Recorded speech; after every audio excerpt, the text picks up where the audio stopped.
let's acknowledge that this package of measures is quite substantive, and it's one of significant, in my memory, that the government, and it's not just MAS, but a whole spectrum of government agencies, including the Enterprise Singapore, to work together with the private sector to find ways to revive the vibrancy of the stock market.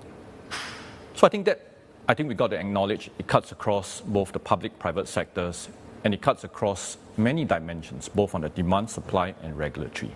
So clearly, time will be needed for the implementation of the measures, but I think it sends a very, very strong signal to the market that the capital markets in Singapore is relevant, the stock market is important, it is fundamental to support enterprises in this region, including in Singapore, to grow and to find permanent capital, lower their cost of capital, and this is part of their growth journey. Right. Help us understand, because 5 billion Singapore dollars is quite substantial actually, but in terms of the trading activity or volumes in Singapore, how does this compare to, say, average trading volumes over a week or a month, for instance, and its potential perhaps to boost it significantly? Yeah. So, when the number came out, there's a tendency for us to focus on that number. But I really think what is interesting is how MAS intends to deploy that capital. So first, it is going to be through active mandates.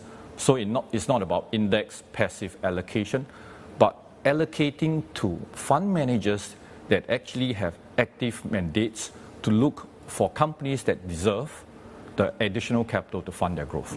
Right? Second, they have also talked about focusing on the non-index stocks.